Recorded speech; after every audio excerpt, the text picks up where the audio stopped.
This conference will now be recorded. Right. Well, knowing that this was our base rate, Yep. I find it, they're not using any more water than anybody else. No. I don't think we have that many sales.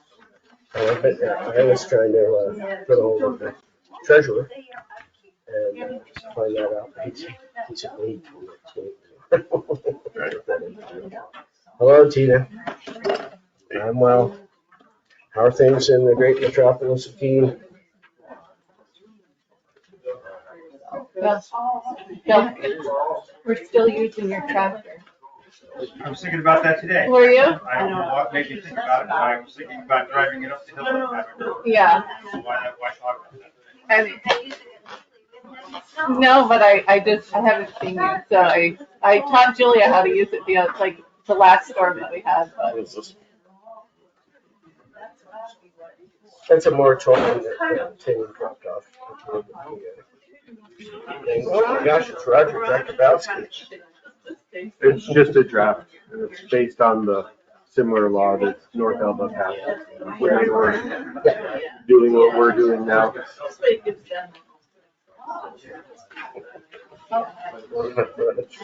If there's too much going on.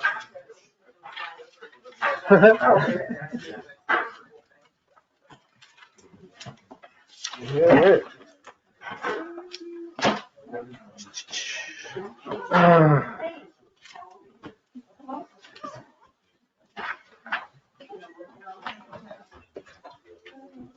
Are you guys teacher present?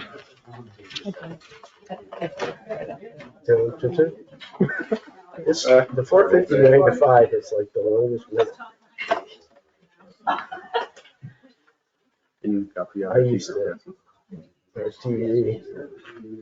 All right. Work. Rarely. Okay. How are you?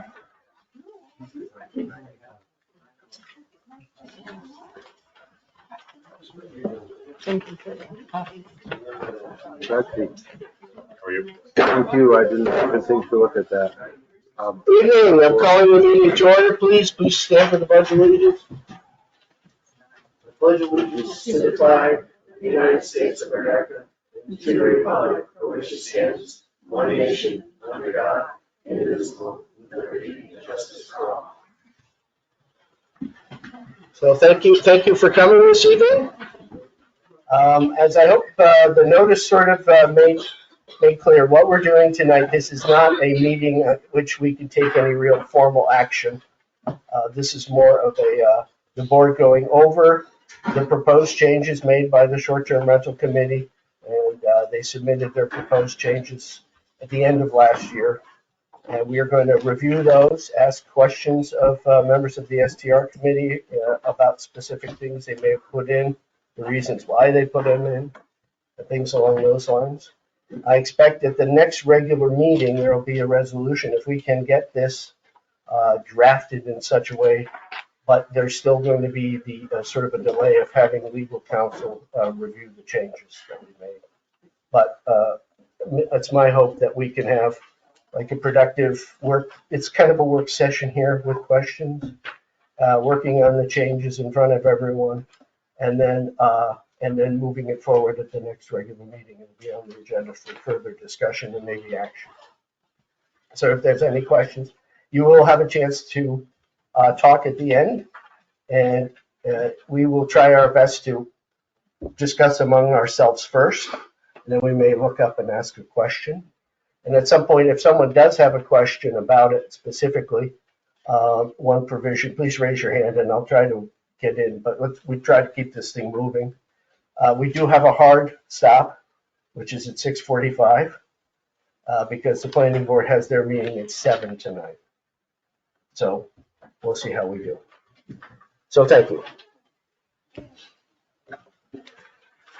So the approach that I sort of took to this is that we're starting with our local law, which was enacted and filed in 2021.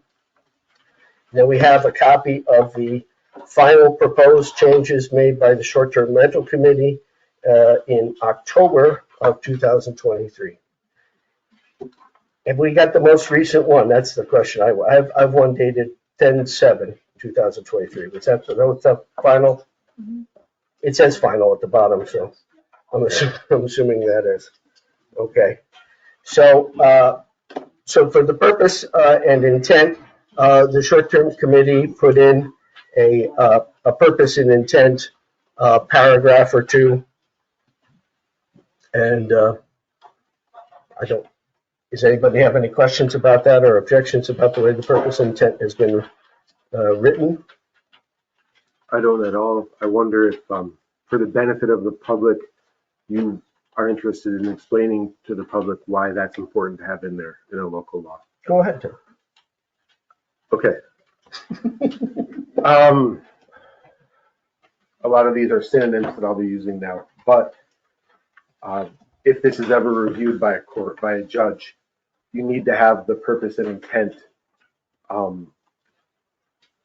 because the local law cannot be arbitrary and capricious. It has to be based on a legitimate government purpose, which is generally based on the Constitution, health, safety, and welfare. But you need to, or general welfare, but you need to include this type of preamble for the judge to review at possibly at some point. Yeah, that's right. I mean, the U.S. Constitution starts, "We, the people of the United States, in order to form a preferred union and to do, ordain, and establish this." And then they'll establish the overall goals and basis for why. But that's not actually, it doesn't turn out to be the law, but it's helpful because if there's any question, they know that this piece of legislation has been tied to general welfare and things like that, which is what I think Tim had mentioned. So, so if I don't have that one right there. Any other questions about that? Anyone have any comments or reading about that? So we get into the definitions. Now, I'm sorry to be a bit of a spoil sport, but I'm starting with the first definition of short-term rental is a business within a residential building. Now that business is very specific. That a business requires a trade, it's a commercial or mercantile activity engaged as a means of livelihood. When you have a business, you're out there, that's the way in which you are making enough money to pay for your own means, to increase, your wealth and things like that. We have a number of short-term rentals that are not businesses. That's not what they primarily do. They're renting something in order to generate income, to make their lives better, to help pay the cost, to help pay a mortgage that has gone up, things like that. But they otherwise may be doing something else with their time, which is considered to be their livelihood.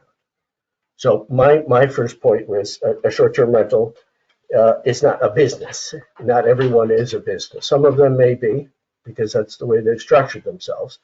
But if we adopt this to say business, we'll have basically lost a whole category of non-business people who are short-term rentals. Someone could argue that they're not a business and that this law shouldn't apply to them because they are doing short-term rentals, but not as a business. Go ahead. Isn't the definition of a business something done to earn income? Whether or not it's their primary means of income, people can have multiple businesses. People can have multiple means of obtaining income, but it's not a hobby. It's not a nonprofit activity. Well, the tax Not law, charity. the tax law makes distinctions between investment income and income that is taxed because it's part of your business activity. Investment income could be, that's my business is investment. So it's all the way in which you're characterizing the owner's approach to the property. Now, if I have, which I do, I have cottages on my property and I wanted to use short-term rentals, that's not my business. I'm an attorney. That's my business. I just happen to have a piece of a cabin on my property for which I can rent out either short-term or long-term. And that doesn't get taxed as income per se in terms of I have to declare, I have to do withholding for FICA or things like that, or self-employment income. It's taxed at a lower rate because it's an investment. So that kind of stuff I think what happens is once you define it as business, you're allowing people to wiggle their way out because it isn't a business. I would argue that I'm not a business. So you have this law and you say, we're going to go in there and I'll say, it doesn't apply to me. I'm not a business. But how would you word it? I would stick with what we did before. Which is? Well, the local law just says, Well, I just want to make the point too, until New York State recognizes them as business or the federal government recognizes them in business, it would be bad for us to right. oversee them and start declaring them business until New York State declares them a business. Well, What are you saying? so hold on, please. Okay? Okay, so let me just try to answer that part. Yeah, I mean, New York State, I think the way in which New York State will start treating these things as businesses when they make them subject to sales tax. Okay?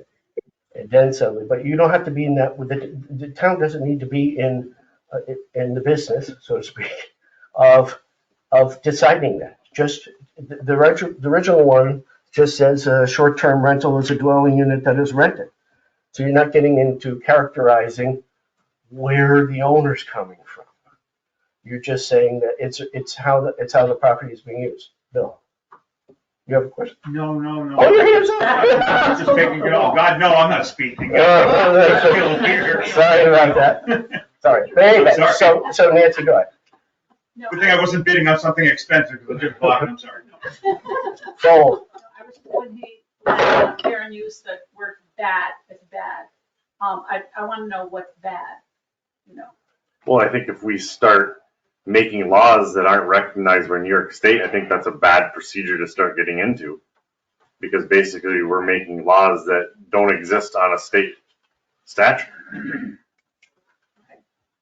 Just like to make the point, and we can move on from this, but other towns, including Saranac Lake, are treating them as businesses. Saranac Lake requires them to get a conditional use permit, but I don't think it's necessary to get so bogged down in this one word. well, Wilmington requires people to get conditional use permits for all sorts of activities that aren't necessarily considered business. It's just what it is that's going on the property. So you're not characterizing them as owners. You're characterizing it as what's going on at the property. So you can limit hours, you can limit the lights, the number of lights you need. You can put in the number of parking spaces because those are things for which you need a special use permit in certain parts of the town, and it's a commercial activity and it's defined as such in the code. So you regulate the hours and things like that. With short-term rentals, we have so many people that were, they rent it out. It's not specifically, it can be commercial, and it doesn't necessarily have to be commercial. Lots of people, aren't looking at it as a commercial activity. It's just a way in which they can earn money to help pay the expenses of staying here in Wilmington. So I just don't think the town is it's advisable for the town to get into characterizing them per se with this immediate change in the short-term rental law. I think the direction which this short-term rental proposals are going is on limiting the number of permits and then regulating how the renters are behaving and what the responsibilities of the owners are. So you don't have to characterize it as commercial, not commercial. Would that be a town lawyer question, or is Well, also ultimately, yeah. So when we go through this, I've noticed a couple of things. For example, there's one provision where the committee suggests we have insist that the owner get a policy of insurance on which the town has named additional insurance. I sure as heck don't think the town should be. Where's the town liability? If the place burns down, is the town going to hold its hand out because they were entitled to some of the proceeds for the loss? Or if somebody is injured on the property, the town's going to say, oh, gee, we want, and you're good. Town doesn't owe any responsibility for what happens on the property like that. Could I just make a quick suggestion? When we get to that part of the law, we should ask the committee why they included that language. No, I agree, but the question was whether I think there's things that, maybe require a legal opinion for. That as one of them. So, someone else want to take one? Maybe there, yeah.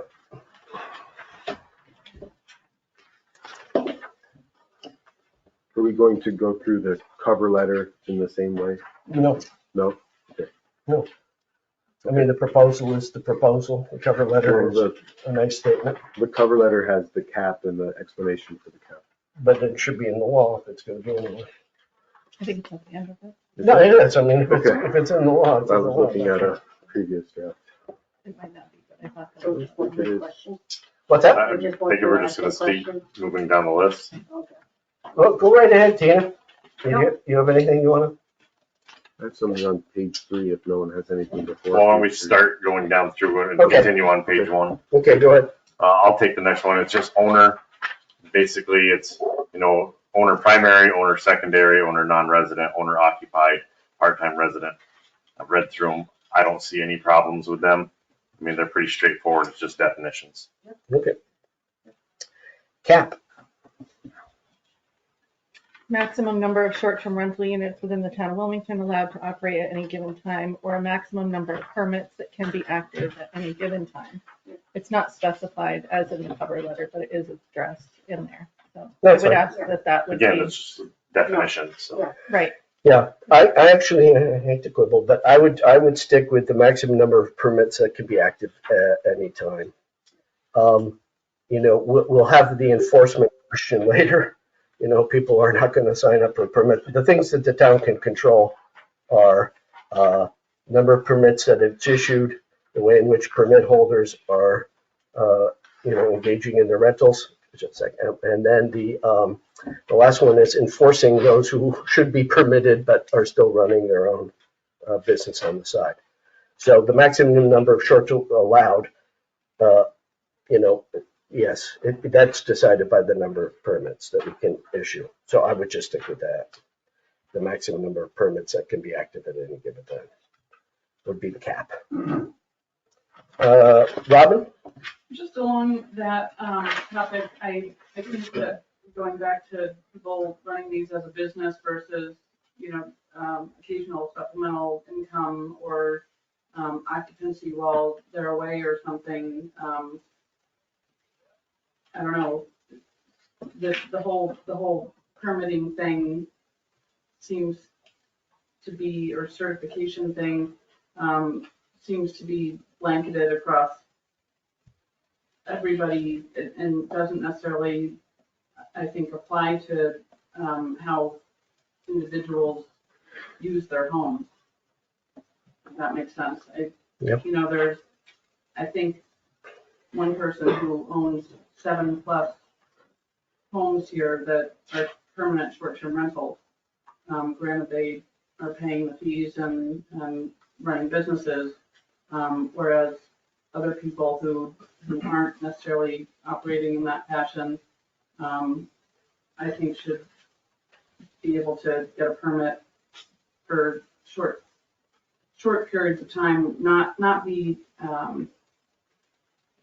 unable to acquire a permit if they're going to simply use it for a year or two for reasons of leaving the state to go take care of elderly parents or something like that. Appreciate it. Roger? I understand this is in definitions, but do you in the law, proposed law, the regulations state what the cap is, the number? so I thought it was, but it's in the cover letter. It's not in, but we have a good idea what the numbers, and it's going to be within, I think, the toleration rate. I mean, that'll be something for the board to discuss at more of the regular meeting. Is 130, 150, that kind of idea. But it will be in the law. Yes. Yeah.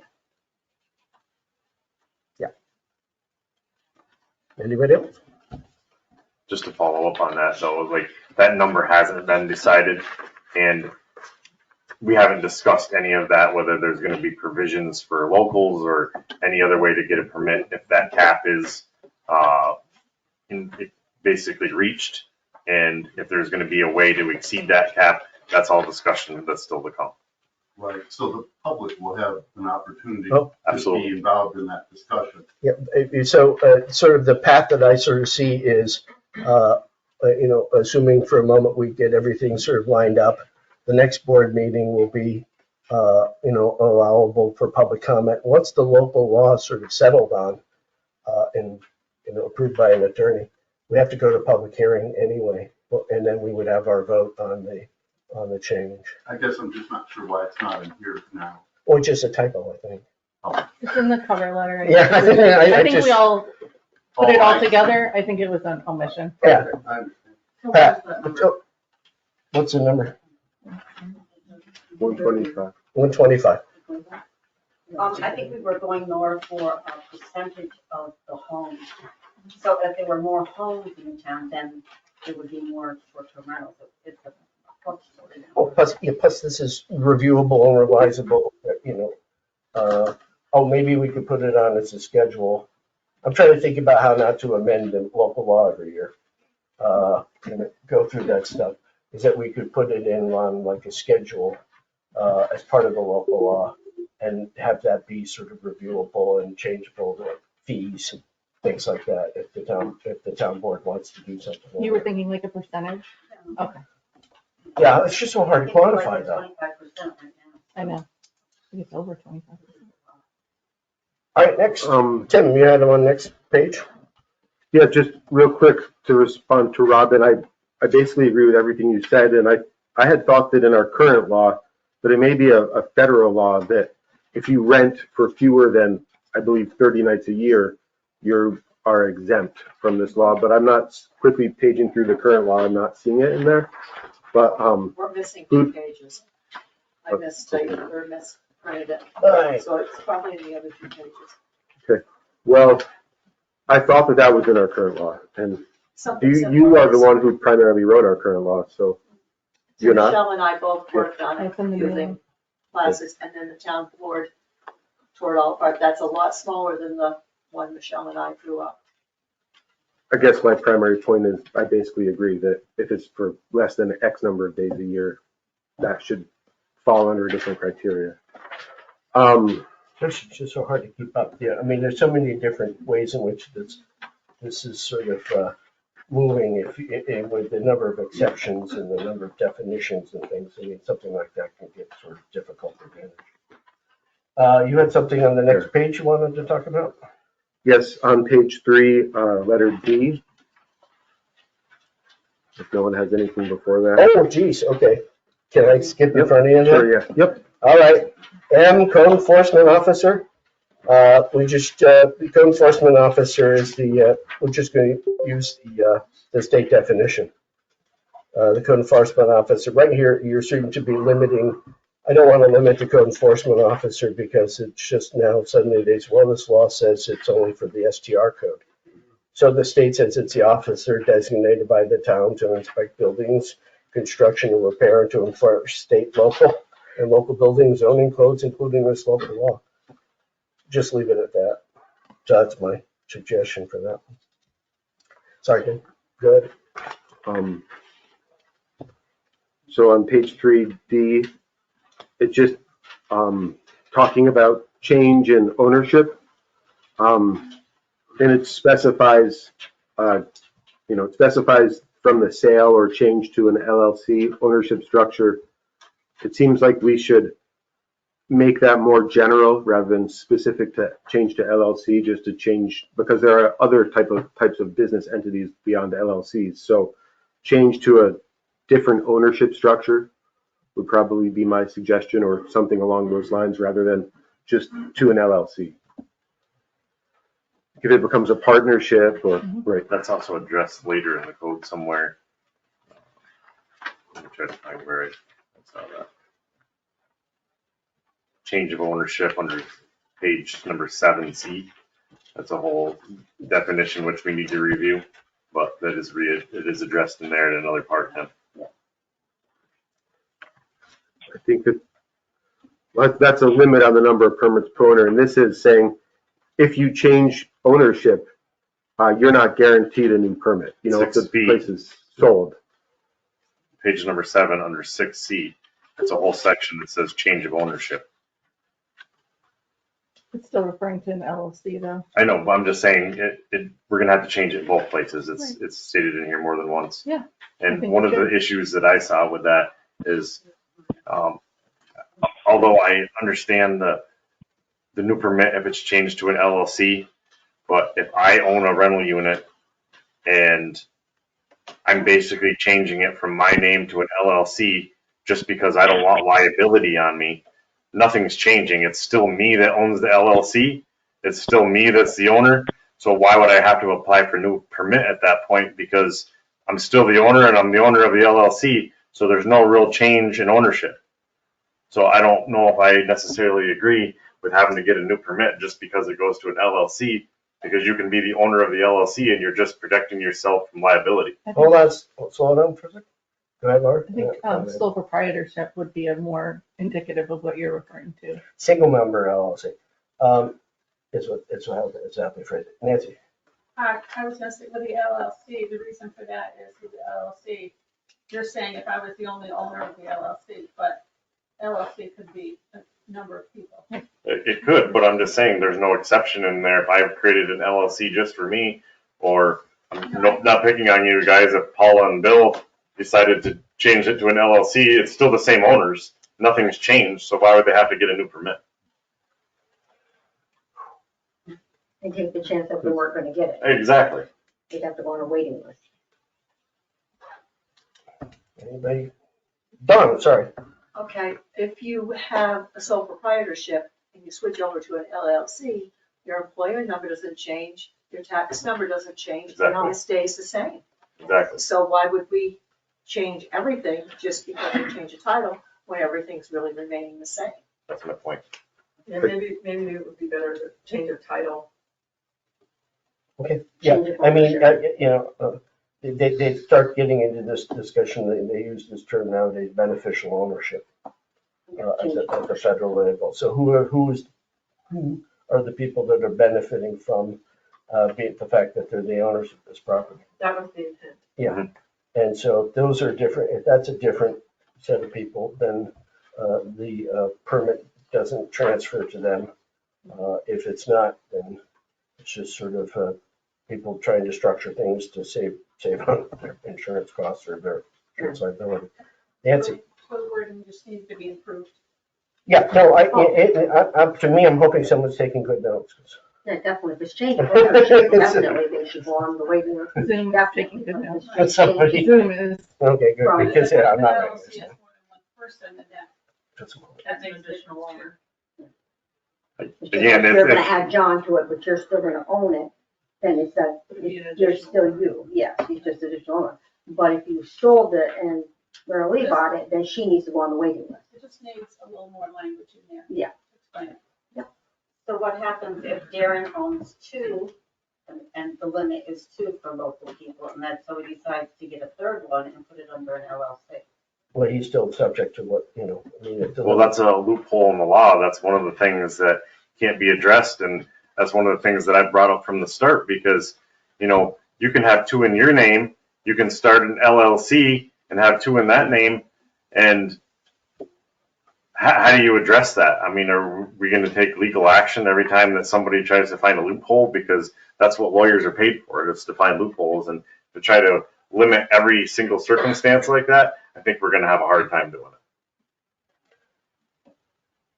it. I just think that perhaps the concept of the beneficial ownership should be the way in which you can look at it. I agree. So let's assume, for the just sake of argument, that we have 130. And then suddenly we only have 90 permits that have been issued. And so the question will be, for the extra 40 permits that are available, those slots,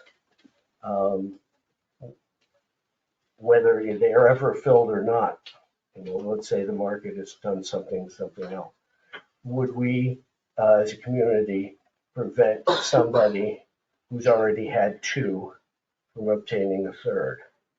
permit when there are so many slots. That's why we're gonna eventually, we've already hinted that at the review process of some kind, where some board of ours can look at it and say, well, okay, under the circumstances, we're gonna fine for this.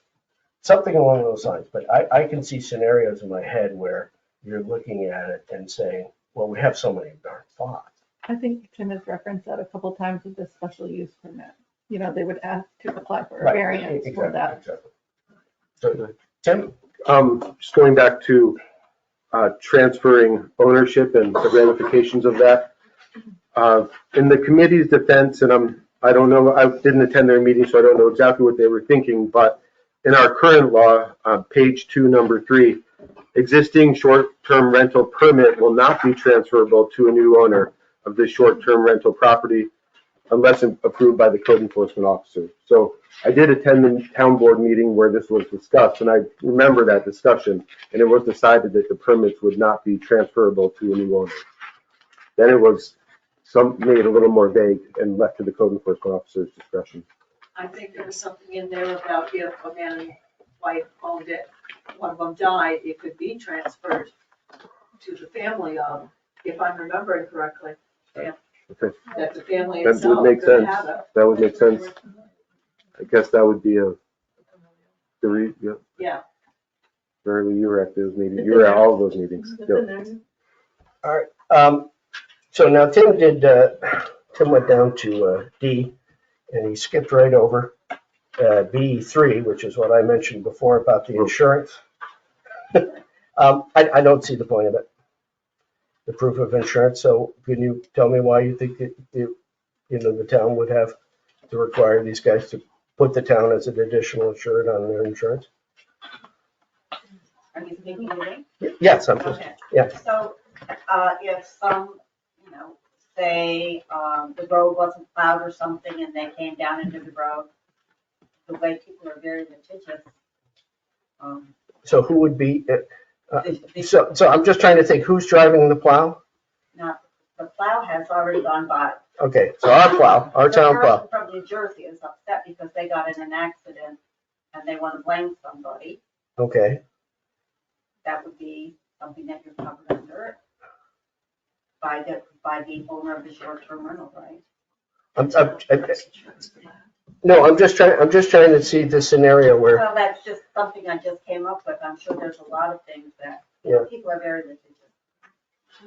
yeah, but so we have our own insurance. The municipalities have lots of protections in the law against people suing them for stuff that they, may not have done. Yeah. Well, that's the So way we're, protection, I mean, you get sued for your own actions. And so the actions of the town are what? The town went in and plowed it and then caused damage? What Or- if a tree falls from state property on their car in a private parking lot? That's their insurance.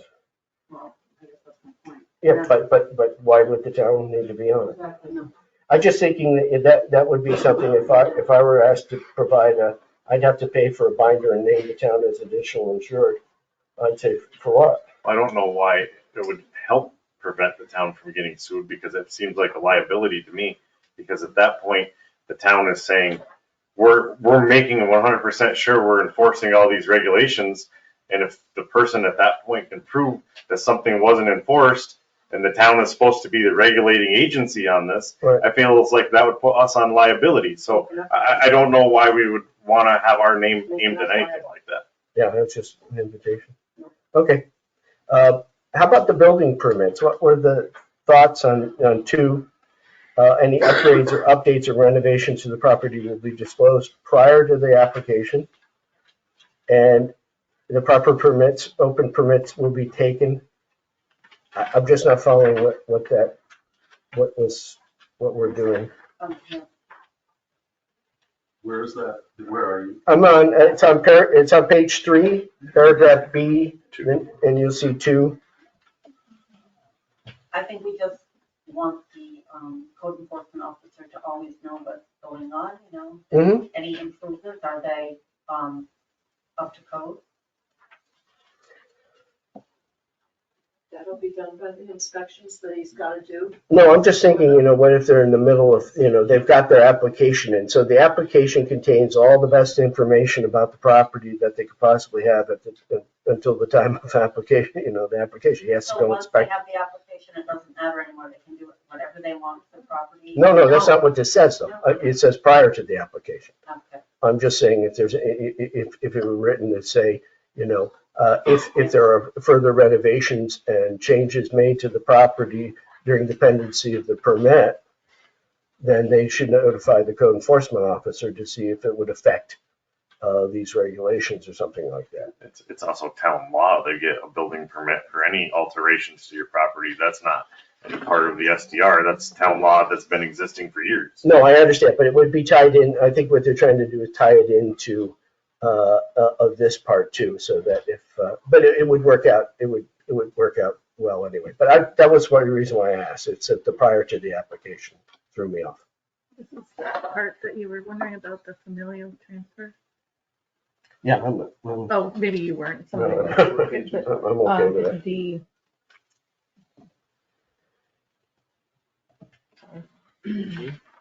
Okay.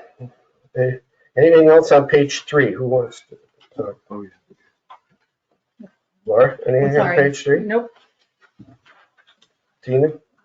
Nope, the only other thing was on the floor plans, Which paragraph are we? H. He's Okay. the code enforcement officer is gonna go out and do a walkthrough anyway, so that's all gonna be listed on the application anyway.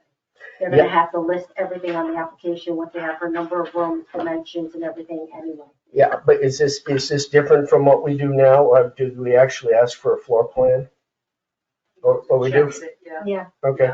Yeah. Then, And he okay. goes and checks, Fine. because he is always finding an extra bedroom that they Exactly. didn't pay for, So, and that kind of stuff. Yeah, so see, the application is all these pieces of paper that they submit, and they swear to it, and that's part of the file. And then there's something wrong here, then he'll at least have a record of what it is that they said was there, and there'll be further help for him.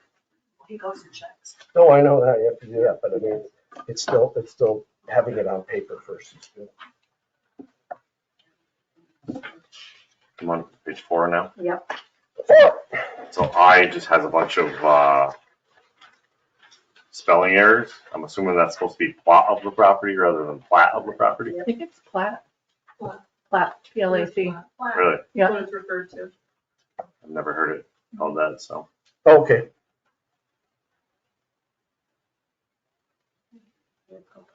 So that's staying. is that I different? guess, but Is that different from what we've done? What we do now?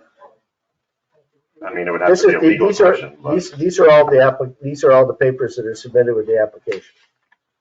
I'm just curious. We just don't use the word plat, we use normal language for plat. Well, okay, it's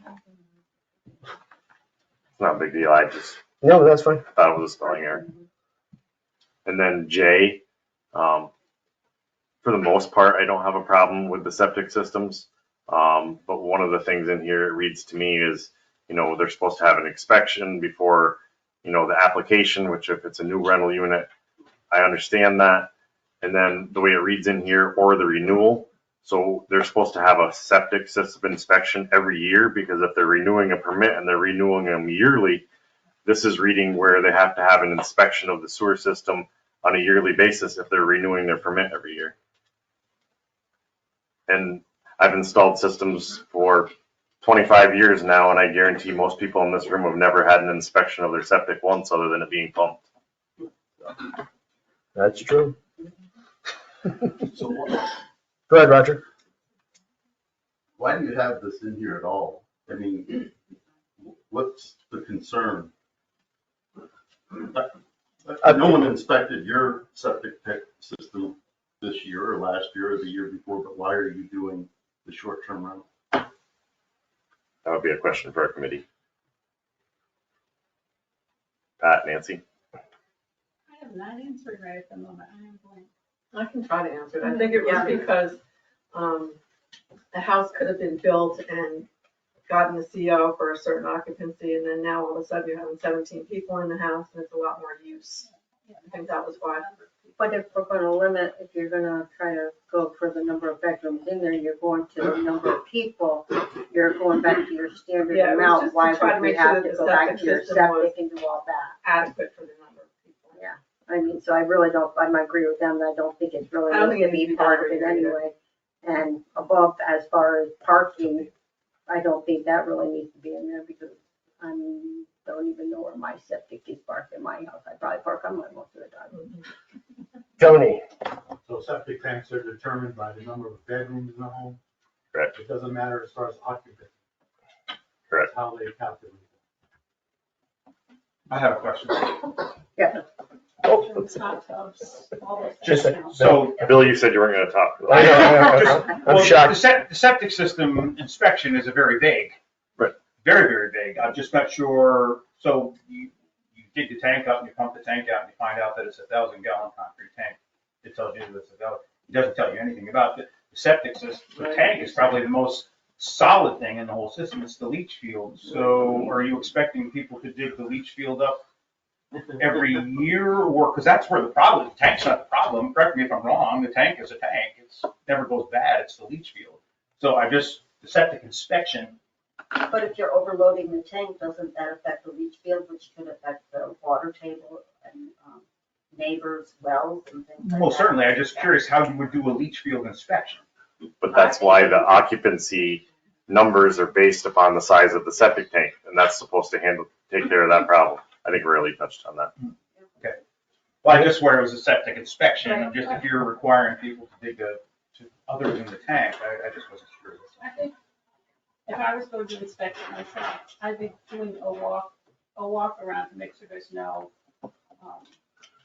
groundwater, number one. You know, if you see groundwater, you know there's a problem.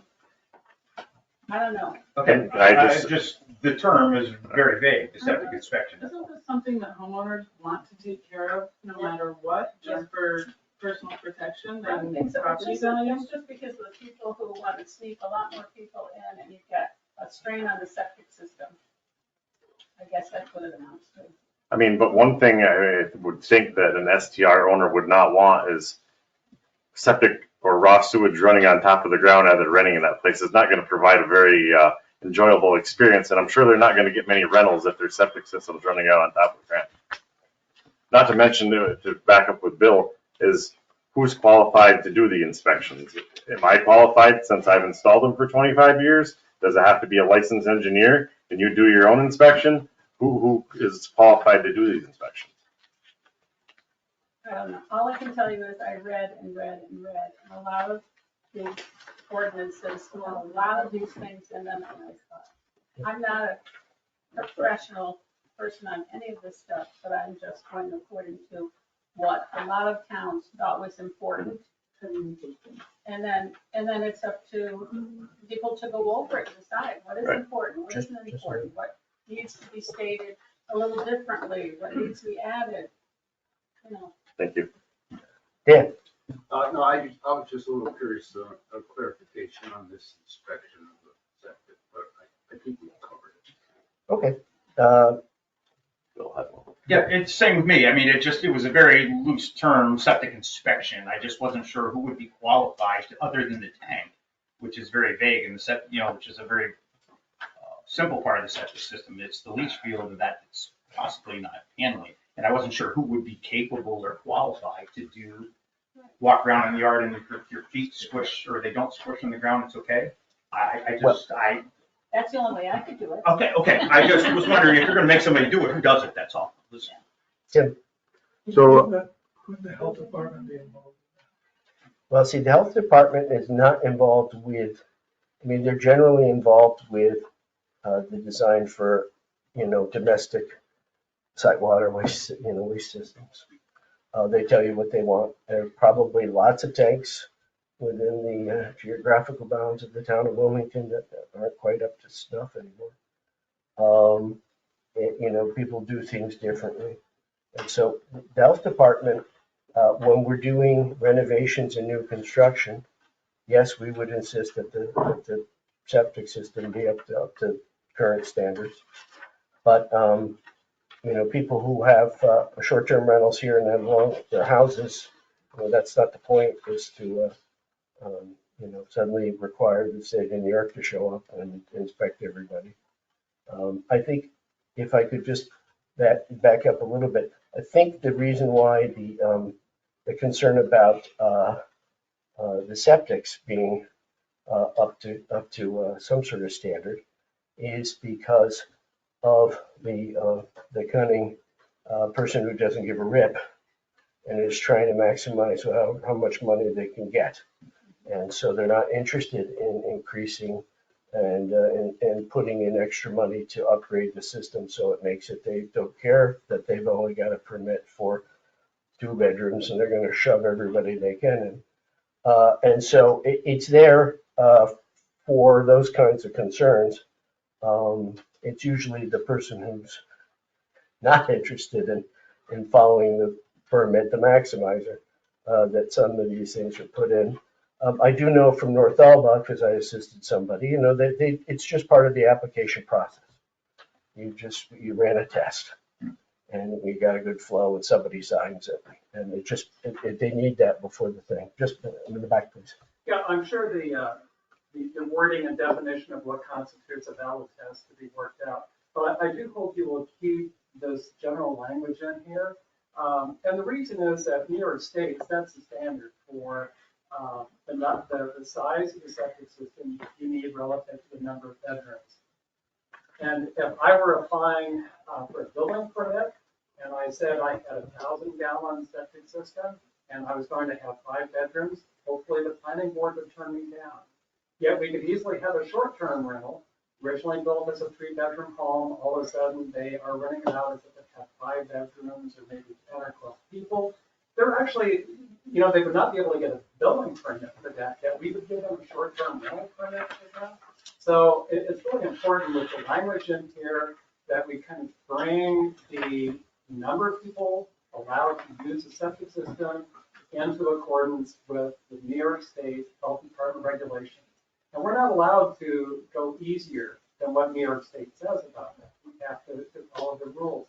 The other thing that's very important in here is that the definition of bedrooms is a little bit broader in terms of how you count them according to New York State than what we usually think of. It's not just sleeping areas. If you have a garbage disposal, that's the equivalent of a bedroom. If you have a hot tub connected to your plumbing going to the septic, which is a bad idea, but if you have that, that is the equivalent of a bedroom. If you have an expansion attic, that is the equivalent of a bedroom.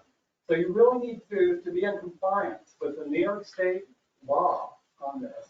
You really need to have all of these considerations included here. So I think there's a lot of merit to this section.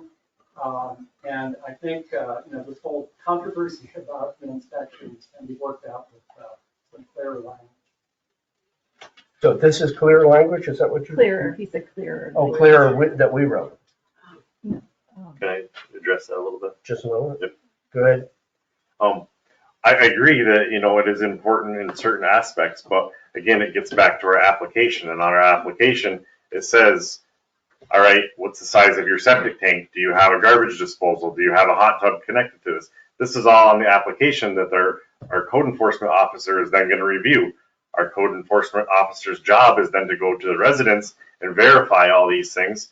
And if they're saying it's 3 bedrooms, and when he gets there and finds out it's 5 bedrooms with a 1,000-gallon tank, it's his job to say, you know what, I'm not giving you a permit for 5 bedrooms because you only have a 1,000-gallon tank.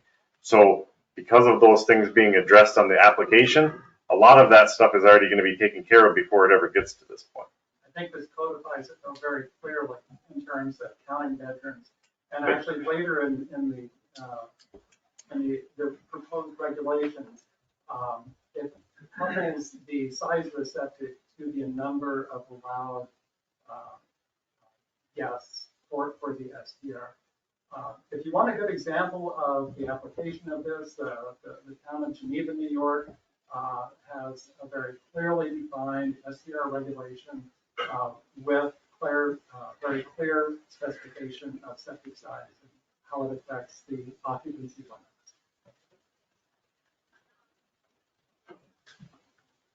Somebody else, Steve. All new septic systems are already engineered before they're put in.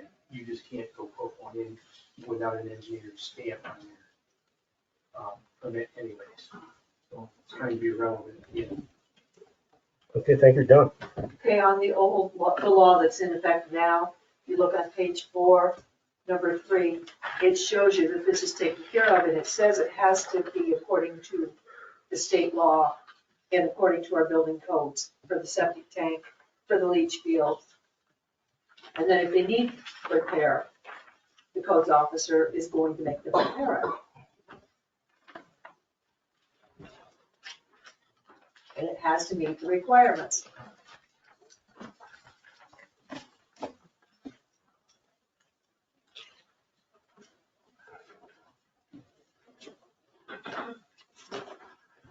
Okay, thank you. I'm moving down here. Oh, you have some? Yeah. Just, a lot of this conversation, which I appreciate, is circling around the issue that, or the fact that it's fairly common for these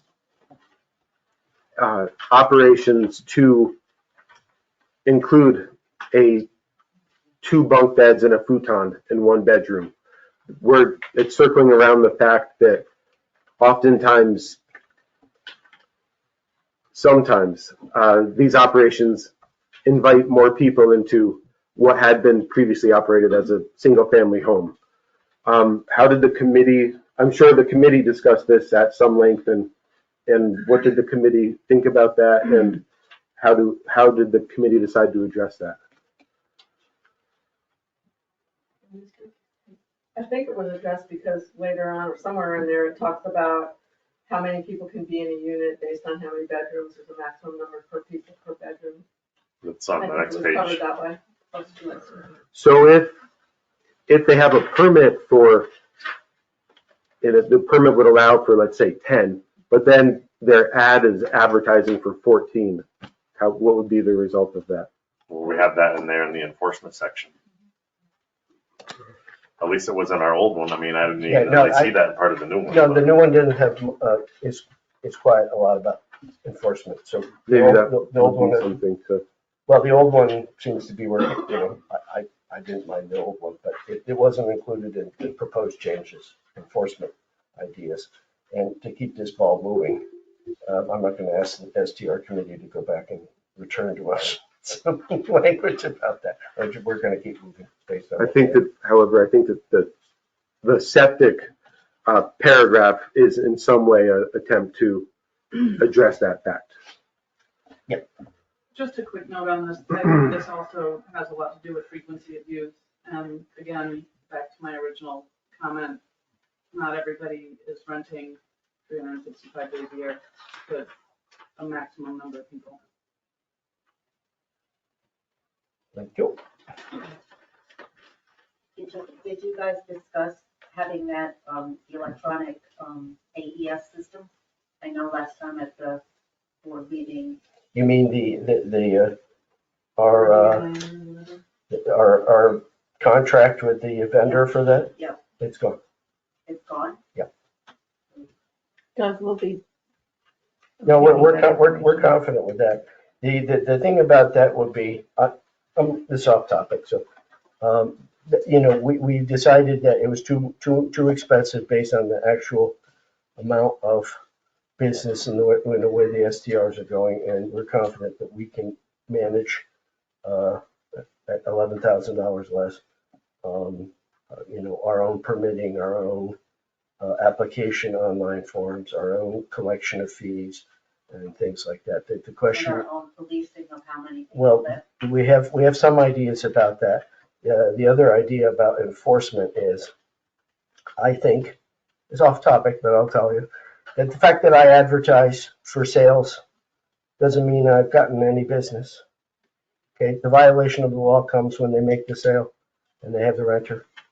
And that'll be, that it requires, that's the old fashioned enforcement kind of feeling. That buddy place is renting over there, they're not on the list, go shut them down, please. I may put anything I want online, social media, I'm offering for rent, but it hasn't been rented. And you know it's been rented when suddenly there's groups of people renting it. So to me, that idea of constantly trolling websites to see, people who are, not on our permit list and yet offering their places for rent isn't the same as they actually rented it. Sometimes maybe it is, but we'll try to do a little both, but we won't have that capacity, I don't think, unless somebody really wants to do it a lot. But to me, I'd rather see, people saying, there should be, these are where our permitted areas are, and this appears to be a short-term rental. We decided not to seek a permit. So that's beyond, I'm at paragraph M on page 4. Paul, Let's go back to K. okay. We're looking at what's required of the short-term rental owners. They need to comply with the local laws, the federal laws, state and county. So does the STR committee have the federal and the state? Or do you have the websites where you found what federal and state laws are for short-term? We can't, we're not in the business of enforcing state or federal law. And we can't possibly know all of it. I think this is would be part of the application where they promise to follow federal and state law. And if they don't follow federal and state law, that would also be a violation of our local law. I tried to research this. Yeah. And I looked, and what I found were two statements. The internet isn't always correct, but there are no federal or state laws. And I would like someone, if they want to, anyone in the room, short-term rental owners or not, to weigh in on it. Do you know if there are or there aren't federal or state? Well, a good example would just be the New York State Health Department and their regulations for septic systems. Yeah, but that applies to everybody. That doesn't apply just to short-term rental. Short-term rental. Yeah, so that, yeah, no, I probably, Why are short-term rental owners being asked to comply with federal and state laws if there aren't any? we really, really want you to comply with the law. Shouldn't everybody know? I mean, you're right. I'll cross it off. That's right. It's not a darn thing we can do about it. But if the state comes up with this and they shut them down, well, that will also, it's academic from our point of view. So the state decides to get into the short-term rental regulation business and shows up with their own inspectors and their own, like the sales tax people showing up and boom. Then suddenly, then the town could be given an excuse to tell this person, no, well, you don't have a permit anymore because they didn't pay their sales tax or something along those lines. It's just sort of one of those things where at the end of the day, it's in there. It's kind of just a catch-all at the end of the day in case they change the law. Pat. We read a lot of ordinances, and that was in all of them, so we put it in ours. Yeah, it's just we really, really want you to follow. Kind of, it doesn't mean much. Well, except you're putting the onus on us to figure it out. Okay, then we'll cross it off. You got my vote for crossing it off. How about that one? Thanks. Can we go back to a few others? Well, as I said, you're welcome to submit comments, written comments, to my email.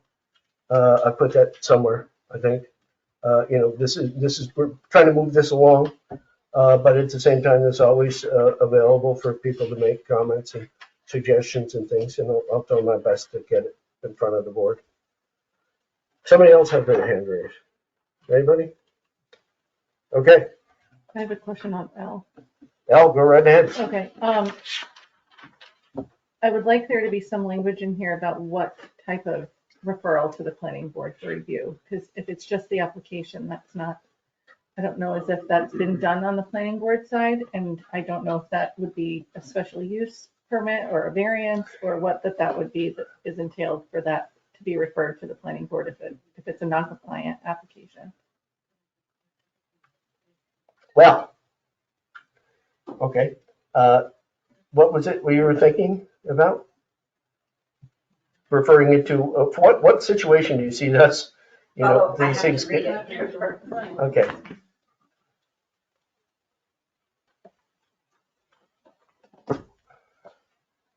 Do you have a copy of this? I guess it's just that it's not a hard no, there is a review board that you can go in front of it and make your case. Would they utilize the same application that they submitted to the code enforcement officer? I think this is I don't want to introduce my favorite topic of the zoning board of appeals, but this is the type of thing that, you make an application, you got a determination. Okay, you got a notice that you've not complying with the short-term regulations, for this, and this reason. And we always have the right to appeal to some board. It's not an application like, subdivision or anything like that. There'll be a form that says, I'm appealing this decision that the code enforcement made on this day, and get on the next meeting, and then we'll talk to them. So that's one of the reasons why I like zoning boards of appeals. Anything else to know? Or, I'm sorry. Because I'm going to M. I'm sorry, 5 days is never long enough. Speaking of somebody who can't manage to, so if there is a vacancy for the cap, you have this, the next representative does not respond within 5 business days, that's too short. Doesn't get there that fast. Oh, heck, I can't get out of my own way. And what if I'm out of town on that day or something? I'm the next in line. I come back and I say, oh my gosh, I lost my spot. So I would recommend some other date, 30 days, 45 days, something like that. That's not a problem. You know what I mean, for the next person? I know how it is. Okay, 5 days. 5 days and you're out. Favor, where were you? You're sleeping.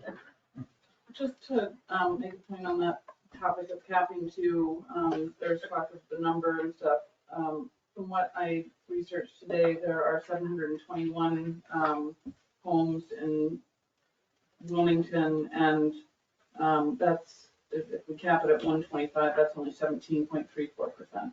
Somebody said it was already 25%. So I think we're at 130 something already, and I think that's as far as Doug referenced at the last meeting, and I don't anticipate that number being lower than that. Yeah, And I don't know about the 700 units. Yeah, it's on the New York State Office of Real Property website. I had the same question because I had seen a lower number than 700. So I have no idea.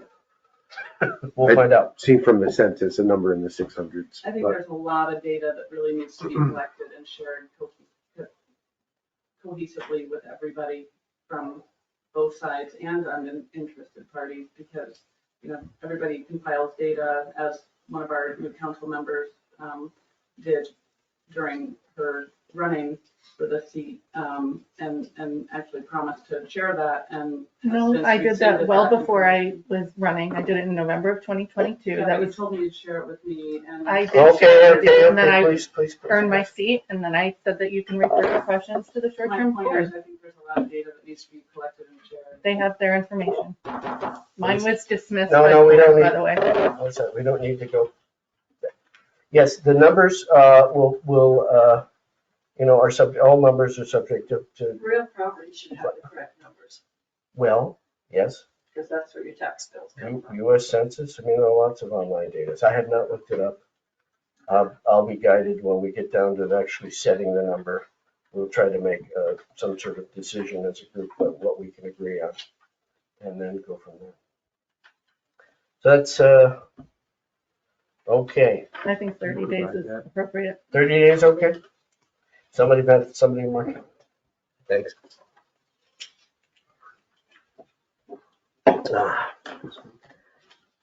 So now we're getting to something that I personally find somewhat problematic. It's on page 5. No, is it for? No, sorry, I've got the wrong page. Never mind me being that. Anything on page 5? I have a question. Go ahead, brother. The inspection, is that the Wilmington I, licensed building inspector? that was one of my comments. Yeah, it has to be. Okay, it's not us providing that, it's you providing. Yeah. Okay, Yeah. so I that would mean, be added, what the heck? I got, my cousin Joe is gonna do my inspection for me. right. Isn't that great? You know, and you have to The accept way it. it's written now, it Yeah. doesn't say. That's right. Even if he's licensed, you know, it has to be our code enforcement because that's consistent. It's on, you know, if there, at some point I see, you know, the town could possibly sit there and say it's part of the application fee cost is to send him out to do, you know, the cost of the town of sending out for inspections and things, should be part of the calculation for the fee. And you're talking about the application fee, not the permit fee. Or whatever, one of those fees. Because in the other ordinance, they kind of, the wording is interchangeable. And so we're proposing also a small application fee. Mhm. And then you have the permit fee. Okay, yeah, no, I just sort of envision it as the whole fee is enough to make it worthwhile for the town to have our code enforcement officer spend X number of hours a week doing something like that. Tony? Yeah, I was curious to find out as far as the licensed building inspector, then it should be CEO. And then those are fire inspections, do anything with the SPR or is that just on the CEO? It's all through the code enforcement. Yeah, he's certified under, you know, licensed under New York State to follow all those codes and things like that. And I trust him to do it. So I had, go ahead, go. Just before we went on to the next page, I wanted to go back to Please. both B and D. Okay. So we've had a little bit of discussion about maximum occupancy based on 2 people, you know, per sleeping room plus 2 additional. That's the way the code reads now. We haven't had a lot of problems with it. And this one basically goes into say the smaller of the 2, which also goes on to the number of people allowed by the septic system report. Again, where's there's a report coming from and with the determination of the number of rooms described in section 3. So if the septic system is a 1,000-gallon tank and they have 3 bedrooms, they're allowed 6 people. Under the new thing, they're not going to be allowed 8 people anymore. But what if you have 3 bedrooms and a room with 2 of the rooms have bunk beds and a single bed in it? Basically, septic systems are issued, yes, it's based off the number of bedrooms, not out of occupancy. So it's based on 220 gallons per bedroom per day of usage. That's how the leach fields are calculated. So if a septic system is only using 110 gallons per day per bedroom, even though there's 8 people in the house, it doesn't mean that the septic system wasn't designed for 8 people. It was designed for 3 bedrooms. So what we had in there is the 2 people per bedroom. Well, you know, if it's 4 little kids on bunk beds in a bedroom, I feel like that's, you know, additional people too. So I think we should probably stick with what we got, not disrupt the system, because I don't see how this is really going to benefit anybody. And I think it's going to cause problems with a lot of the SDR owners that were restricting their numbers even more when we haven't had any problems in the past 2 years with keeping it very simple of 2 people per bedroom plus 2 additional. If we start doing one or the other, I think it's going to get very confusing. Hold on for a second, I'm gonna ask the board. Any other comment on this or question?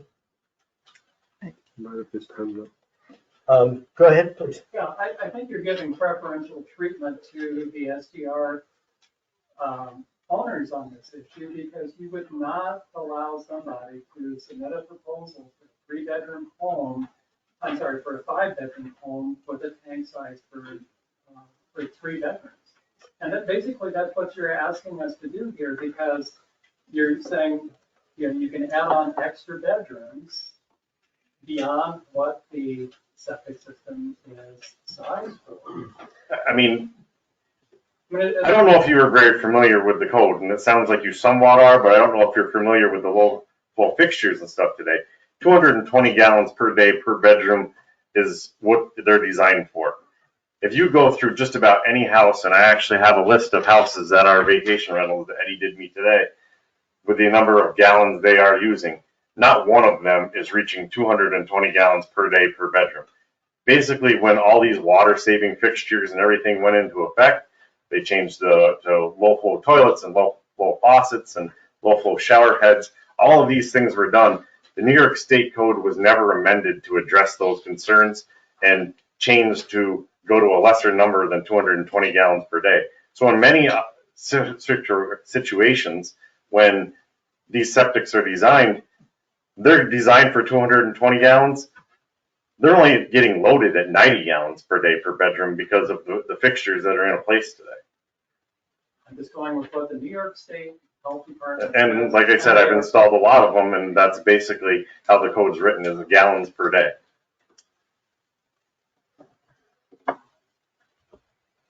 Thank Can you. I ask, does the committee know, I'm surprised that this has been such a focus of this meeting, but does the committee know, are there issues with septic systems at STRs currently? Is that? Well, Doug might know if he's heard about it. I'm not sure the committee. I think there I have don't- been, but not currently. Yeah, I'm not sure how I mean, much. if it's not a new building, it's an older home, and someone's using it for an STR, you'd wanna make sure that their septic, I mean, it could be 50 years old, you don't know. And I guess that's part of what we were talking about. It's not new builds necessarily, it's those homes that have been existing for a long time. But that's all, like I said, I have no problem with that, and that's all part of, the application and explaining what you have and things like that. Everything that was in the application stuff either though. Right. That you were checking out. So, I don't know. Bill? Tim just asked if anybody on the committee was aware of. I'm not on the committee, but I'm well aware of it. I walk my dogs, not virtually every day, but in the summertime when I can go by and see standing water and I can smell raw sewage from the road, that is why my interest, I'm all for it. I think the inspection part of it is really serious because I think that is a serious problem. That's why I keep reiterating on it. I don't belong on the committee. I haven't been on the committee, but I've seen it firsthand. I work for vacation rentals. I go to the places and I see where they just can't hold up. It isn't necessarily from overuse that they can't hold up. It's just from systems that just aren't as good as what they were 15 years ago. They were designed for what it was 15 years ago, and the home is still functioning, not at overcapacity. It's just the systems are tired. So when I was questioning your ability to inspect these things, it wasn't a joke type of question. I'm serious. Who is going, not just standing water in the ground, who is going to inspect? Even your home, for instance, if the septic system's been in there for 20 years, it's not as good now as what it was 20 years ago. So if a viable party is gonna come in and inspect something, well, again, it's hypothetical. I mean, again, anybody's home, who's gonna be the person that's going to inspect? I mean, I don't wanna keep beating a dead horse, but. Thank you. It's I good. understand. Dan? I just think obviously it would be in the interest of a short-term rental owner to be on top of that. I mean, just obviously, it's not good for business if you got bad backyard. Right? Well, it's also, the cost of the replacing the whole thing. Some people aren't necessarily, pulling in the big bucks. And these types of rentals are helping them out. See, this is getting back to the kind of the business type of feel for it.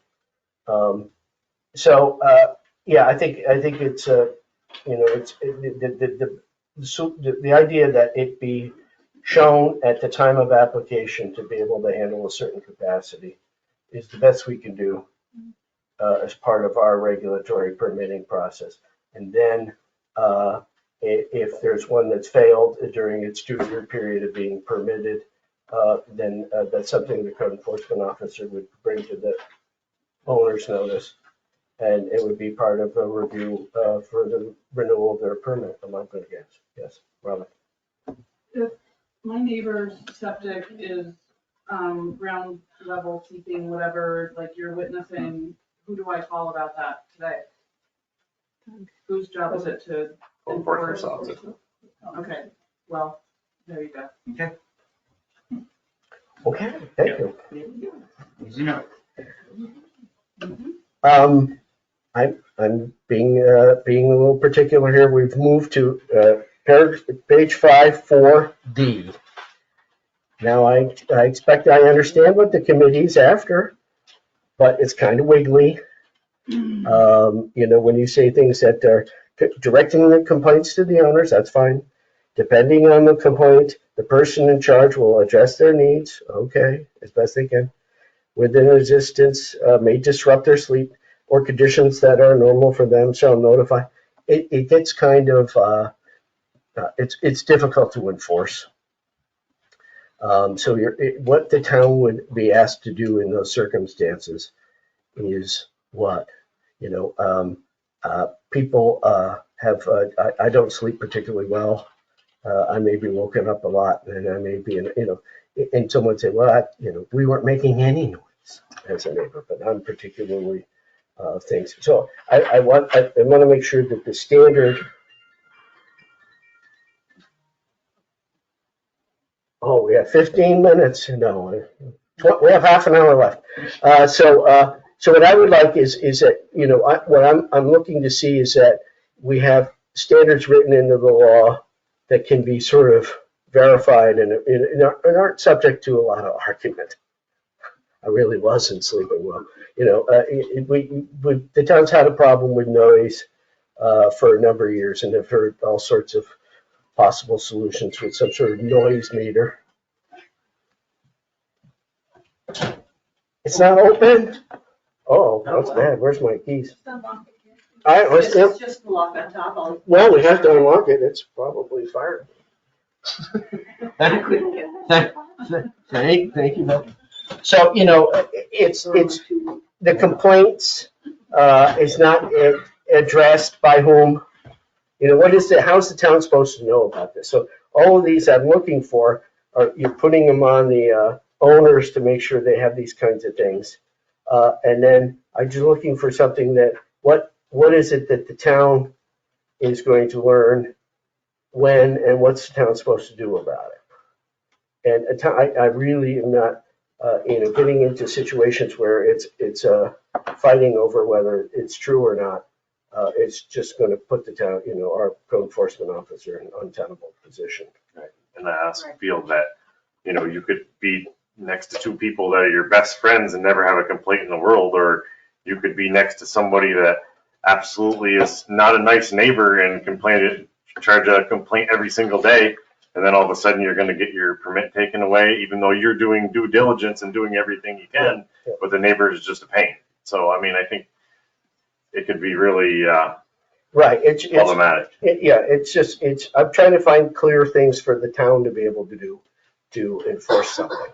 And I'm sure there's some language out there that would help tighten that up so the town can look like it's got something they can do. Pat, then Tony. I was given a couple of letters from people who lived up on Indian Rock, and I know that they also gave them to the town board. They ended up going to Berkshire Hathaway, who was the person who was renting it for them, and they no longer will rent that place. So there is a way. Yeah, it is. But when you're passing a law, you're telling the town to do something about it. Yeah. And so the town has to have something like objective, reasonable kind of things that they can take steps at. Roger. So why wouldn't you, if this is a problem, why would you not make a general town law addressing things like noise or smoke or garbage? Why is it only important for the SDRs to comply with this, but not every resident? I don't think it's important that we signal at the SDRs if we can handle it on the town. But couldn't this be handled at a town level just as well? It's not even legal because we've already checked into that. It's got to be good for all. So whatever you write in here applies to every town member? Well, it should be. But it doesn't because of the way this is working. That matters. Yes, I went through and read some of the old board minutes for many, many years. And, yeah, they've addressed this as often as, it comes up frequently. It may be a really difficult problem to solve for the town. But look at it, just a second. Tony? We don't have a noise ordinance in town. So the noise thing, again, if it's a 7 in the morning to 10 at night, and then after from 10 to 7, it's interruption. So there's no noise ordinance in this town, so therefore that should come into play. For the noise factor, then that goes into the CEO, and the CEO contacts the owner to let them know that they're out of, bypass that ordinance. If there's no smoke, things like that, when you have wood stoves, you have everything else going for everybody, and you can't really enforce that. Well, when the state fires up its campground, there's plenty of smoke comes wafting down from up there. So we don't have a noise ordinance, so that kind of, something, council should take a look at. That. Stephanie? I just want to say that when this was all discussed and things were put together, we did realize that there are items in there that would have to be put before the town and have laws enacted in order for them to be put into this. Mm-hmm. But we figure we would just add everything that we were thinking of, just as an overview, No, it's great. knowing that this would have to happen, that it wasn't actually a law right now. What, in addition to the noise ordinance, would the town also have to enact for these recommendations to be enacted? I would have to go back Okay. through to see Yep. what other things we put in. I wasn't trying to put you on the spot. No, but there were other items that we knew and we all discussed and we debated on whether or not to leave them in there or to take them out. And we just decided that we would just leave it as part of the recommendation and that you guys would make your own decisions. It was just, One thing was like fire pits. yeah. Like the campground with the KOA. They have the one right there, across from the beach. They have those fire pits going, and people camp there. And I smell smoke in my house all the time, but it doesn't bother me. We have our own. And that doesn't matter to me. And then you have the music at the beach, if that goes late, if that goes past the noise ordinance time. So there's just things like that that go on. People may have a graduation party down there, they're gonna have to cut it short, or somebody has a family reunion. So it's just things that have gone on and on over the years and that type of deal. That is why it's always bounced back and forth on things like that. But those are things you have to. I have to finish the hearing here. Yeah. Yes. Roger, I think so. So, Tim, you said what other things? Wouldn't it be more appropriate, instead of writing a regulation that applies to STRs, pull out everything that should apply to the town and make that the regulation? So you have language in here that deals with how the garbage is dealt with. Well, I know people that don't have STRs that have a garbage problem. So it doesn't make sense to me to say, okay, we're going to look at 130 residents and make them do certain things, and the other 780 or whatever it is, we don't care about. If it's good, if it's a good policy, if it's a good regulation, make it for the town. And I can go through a lot of things in here and say that. So what's the argument for that? I definitely don't want to argue with you. I would say that generally I agree that probably the things in here that apply to STR owners that do not apply, or STR businesses, or whatever you want to call operations. Thank you. To the extent that there are things in here that some of these things may currently apply with our current code. It's in the current code. That Right. law about the garbage is in the law. Okay, if it's in the law, then take it out of here. Why have it in two places? Why are So I mean, it's in the law. It's already in the short-term STR. rental law. It's already in the law for that. That's all. Okay. Can I just, the point I wanted to make was very big picture. It's because you need a license from the town to operate a vacation rental. So in exchange for the license, this is what you're agreeing to. I question that. Dave? Tell me the difference between a short-term rental and long-term rental when it comes to this policy. Long-term rentals don't have to abide by this. Well, we don't, They don't have to worry about a fire pit, they don't have to worry about garbage. Should they have to have a permit as well? no, so we can't answer that because, we're really facing, a short-term rental question we have a law in the books that was passed 2021. Committees made recommendations to certain changes being made to it. And, as much as I would like to do all sorts of things personally with some of these laws, we're just addressing this today. We can't write laws very quickly. I mean, I just know that some of these things fall back, and we've already done it 6 years ago when a noise ordinance was brought up, and I know Don was on the board, and Paul may have been at the time, I'm not 100% sure. And we were basically advised by the town attorney that we could not make any law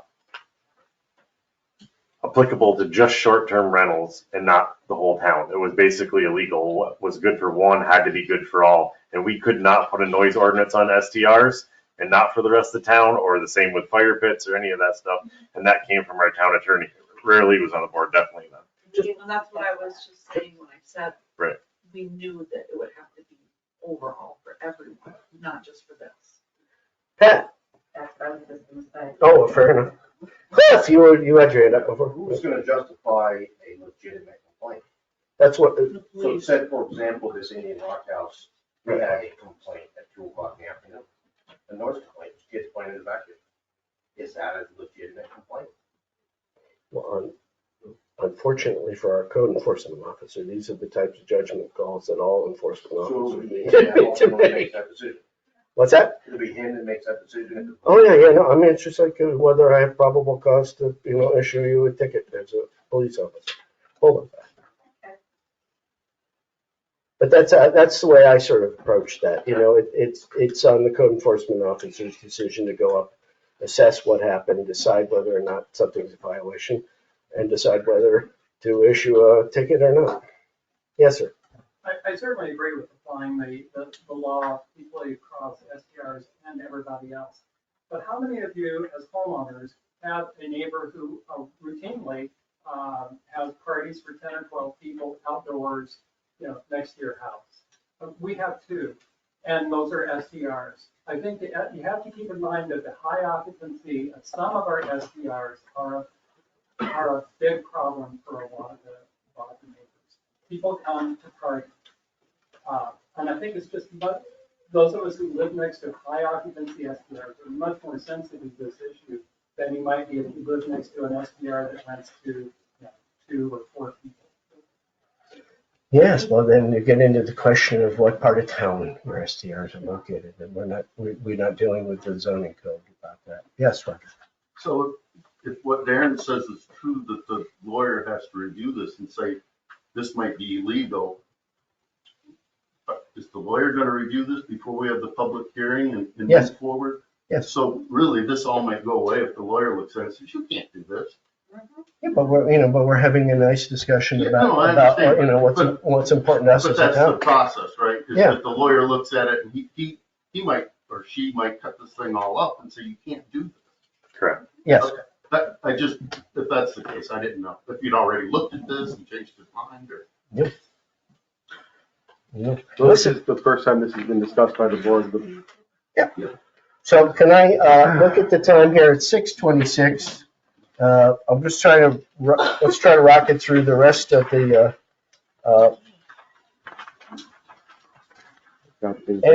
see, I noted Roger's comment on page 6G. I actually took a note. I got 2 things, but they're both very small. They shouldn't be controversial. The one is on A. As far as the smoke detectors, that's good, and it's one functioning smoke detector in at least one other room. Part of building code now is that smoke detector is supposed to be a carbon smoke in that other room. That is something that Doug is checking when he goes to these. So, again, we have it wrote in here less restrictive than what the code is. So we should make sure that we have the right language to match building code. No, and And it says, and at least one carbon monoxide detector. In the unit, which is not accurate, it has to be one on every floor. Okay. Every occupied floor. Yes. Okay. And again, if this is good for period, even if it's not occupied, everybody. If it's a floor. If it's just a basement, it doesn't have Well, to let's have one. keep moving. Let's keep moving. Look at the law's the law, guys. It's good to be. You have to put in what New York tells you to put in. E is another building code thing. Okay. It's gotta be 9 square feet. Building code is 5.7 square feet for an egress window. Okay. Is there a reason why? Where did you come up with the 9 square feet? I don't see that. Oh, down there. E. Because I think 9 square feet is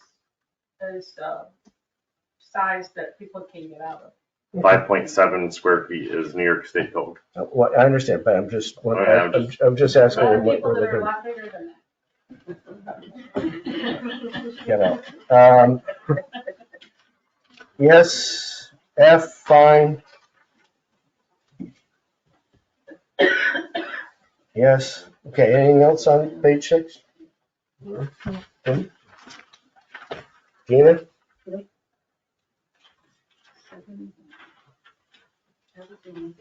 Okay, we're on page 7.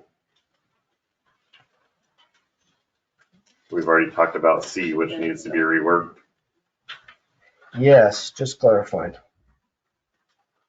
I am trying to describe the scenario of D. So if the owner wishes to use as a short-term rental, they're required to register a page, pay an application fee, but not required to pay the permit fee.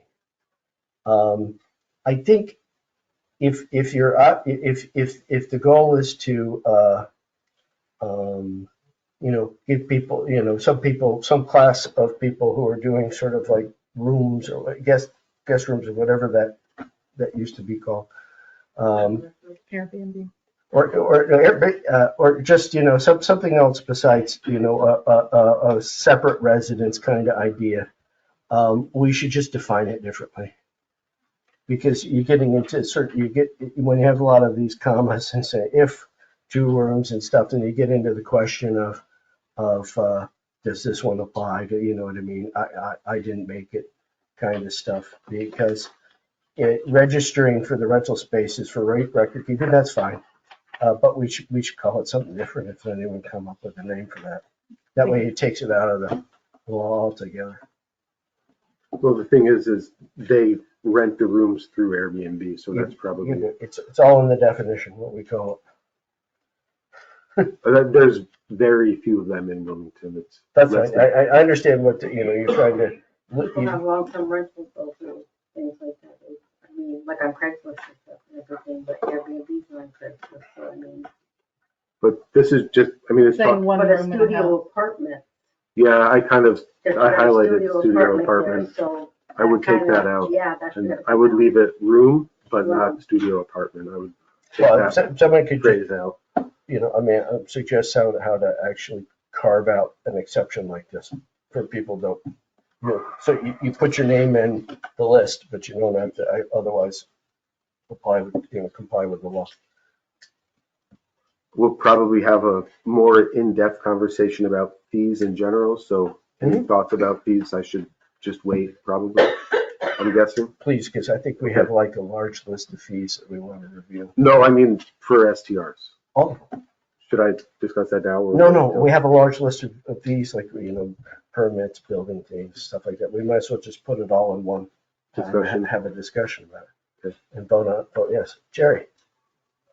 If an owner is advised by his or her attorney to form an LLC for insurance or tax purposes. Right. Is it really necessary additional approval? Mentioned earlier. Yeah, we sort of, it's trying to go to the concept of like the beneficial ownership.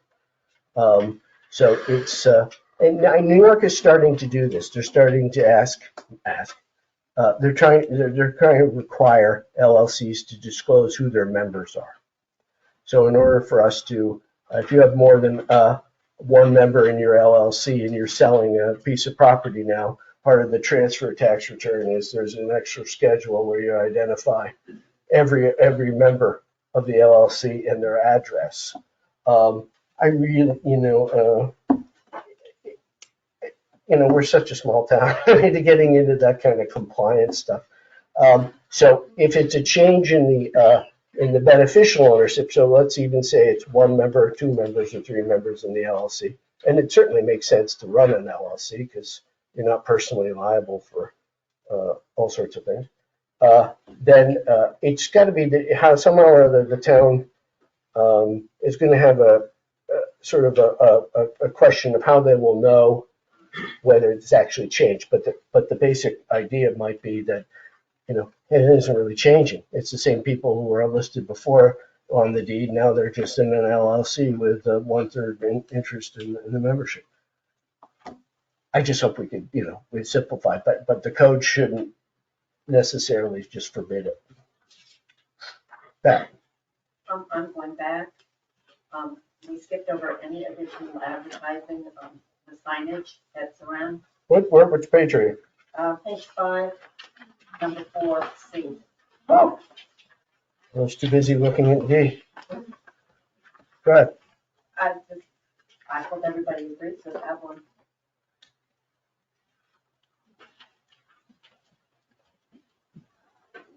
Unfortunately, that's another question for our attorney, I think, because if people are allowed real estate signs and they're allowed yard sale signs and they're allowed politician signs. Campaign signs, yeah. Where is what's that? True. But again, it doesn't define that. And beer up in the corner, at the corner. Is a real estate sign temporary if a house is listed for 3 years and doesn't sell? Ooh, Anyway, good question. everybody doesn't agree. I don't know. So in any case, no, but I'm thinking this is more tied with, again, it's inside a discussion about signage. We have a sign code in our code enforcement. Well, I mean, I know that I put out a little shingle and I followed the code on that from my little thing. I measured it. A lot of camps have signs on them too that aren't rentals. And they have signs advertising it, or Yeah. saying what the camp is called. Signage in the code. Perhaps we say signage or advertising in accordance to the town code. That would permit it, though. A sign is kind of nice too, for the renter. Well, they have to come up with the Exactly. application. You're driving down the dark, like Indian Rock. in the middle of the I mean, night, I guess can't see a thing. since Jerry's commented on it, I'm gonna make a comment about his place. So he's got a beautiful boulder out there that says Peaceful Ridge. Technically, it's a sign, but because it's in a boulder, it's no longer a sign. So if we did it as that and his place is a vacation rental that's named Peaceful Ridge, he's not permitted to have that boulder? It's not an I advertisement. think it's, Well, sure it is. That's what he calls his vacation rental. Yeah, I guess an advertisement would be like, I didn't know, I thought it was for his house, I didn't know he had a vacation. rent it here, rent it now, available, vacancy. I mean, that stuff has got to be regulated by the town sign code, doesn't it? Phone number on it. Yeah. Yeah, I think for a while there were some really obnoxious, ugly vacation rental signs, and I think they're gone. For the most part, Okay, I don't know, I just, maybe don't, there were. I mean, I would hope that we would, this again, going with what Roger says, we have a consistent law for all signage in town, and that would also capture the concerns about the short-term rental stuff. Where are we? I think back on 7. Oh, I got 9 minutes. 7 has got all types of legal ramifications, in my opinion, and that definitely needs a town attorney, because I don't know if it's legal or not. Because you're a resident, you can have 2. You're not a resident, you can have 1. I'm not positive that's legal, because, yeah. Well, I'll wait to hear from the town attorney. And I have thoughts on this, and I've also researched it a little. Okay. Basically, my overarching point is I agree with you, because via LLCs, how is this enforceable? A person could have multiple LLCs, and then it's just a loophole a mile wide.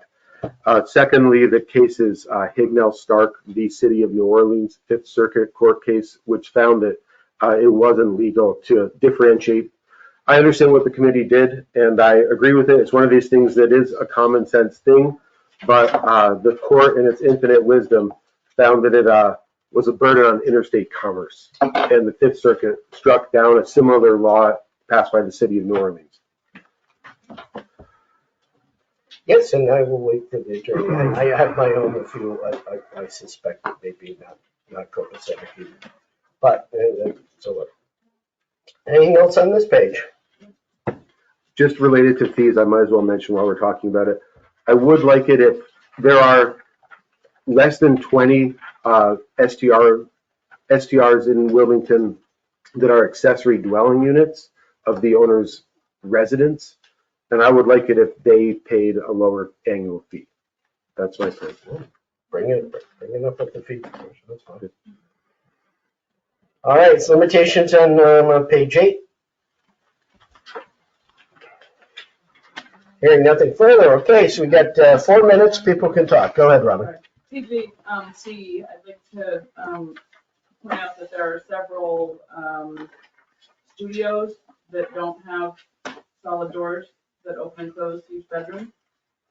I don't know that makes a whole lot of sense to have in here. And who's to determine adequacy of dishes and cooking pans and linens and stuff? I mean, sometimes people want to bring their own linens, or are required to, as per the Airbnb listing. There's just a lot of, that's a silly thing to try to police. Well, I'm reluctant to ask Doug to help us out with that one.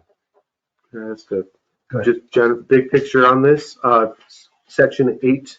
What was the committee thinking? What's the basis of this section? Where are you? Section 8, the last section. When you've got a large apartment building and people are constantly moving in and out, if people who are long-term renters, their quality of life is really impacted. So when you've got a large apartment building, like on each of apartments, you want to have, you can have some SDRs, but not overloaded, so it affects the lifestyle of the long-term renters. How about 8B?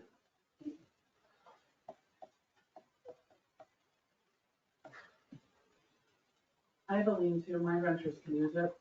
They can use it, or you're renting just a lean-to? I have it listed on Harbor Coast also for free. Nobody seems to care about that or want a certification or permit fee for that. The church does it also, by the way. I think quite often people look for just a simple cabin too, so I think that, they don't necessarily want to have all the fancy, what they consider, the dishes, the linens, this and that. They want to just want to bring in a backpack and just be simple, so I think that a lot of that's unnecessary. Yeah. Okay, there's a couple, one more comment, Jerry, and then we get bored. Quick comment. Sure. First of all, I think the committee should be thanked for doing that. I appreciate that, yes. Yep. Should be recognized. Thank you. And secondly, Airbnb does have some punitive conditions as well. If they start getting a lot of complaints, sewage, or noise or whatever, they can disallow your being part of Airbnb. Okay, Some of these would be addressed. thank you. Board member comment, Darren would like to. I'd like to thank the committee very much, and obviously a lot of hard work has went in this. We've had ordinance in place now, which did need some revision, and some of those revisions have been made. But I think as we've went through this tonight, and realized that probably 20 plus things need to be clarified, changed, rewritten. I don't see how we can even send it to our legal counsel until those things are done. So right now at this point, it definitely can't be on the agenda for next month. I mean, we got to take care of all these changes before we even waste any money sending it to legal counsel. I feel like it's just going to be irresponsible for the town to do that since it's not written the way it needs to be. That's my comment on it. Thank you. I'll just go this way. Tina, we have. No, I just want to thank you for all your hard work, and I do agree with Darren, there's a lot of changes that we need to do, and it might be beneficial for us to get together again with the board, just to do a final review of things before we do send it to the council. Thank you. Laura? Regarding I'm not sure what the board was referring to as far as illegal, as far as the page 7, number 7, the A and B, the full-time resident, part-time resident, that sort of thing. When we originally did the website for the obtaining of the applications, there was a caveat in one of the things that I brought up that said that a person can only have 2 full house rentals, or there was something that was part of the application process that we had set in stone. And then that got taken out because it wasn't part of our code. But I believe that could be something that is legal. I think we should just check with as far as It the can be amount. legal as long as it's like 2 for everybody. It can't I be 2 agree. for some people and 1 for other people. That's Right. the way. I'm just saying it was part of something that has been obviously looked into on a larger scale than Wilmington. And thank you. I also thank everyone. Laura is right. The previous draft of Wilmington's current law said that if an owner has 4 STRs, they need to have 1 long-term rental. We tried to put that in it, we got told. Our attorney said no, and that makes the point that I want to make, that town attorneys are not infallible. They are wrong. That is part of North Elba's current STR code. So, and sometimes the town attorney's job is to tell the town board what the town board wants to hear. I'm going to disagree with that, Tim. Well, I just have been told that by a town attorney. So, maybe not in that case, but I think that does happen. And I was told that by someone who would know. I'm not pulling that out of my ear. That's called hearsay, so that's okay. That's That's not reliable. allowable in court I don't want to argue about that anyway. So, I guess, thank you all for coming. Thank you everyone for coming. It was a good meeting. Thank you. Thank you. Yes, that needs to be good. I have a question about the forms that I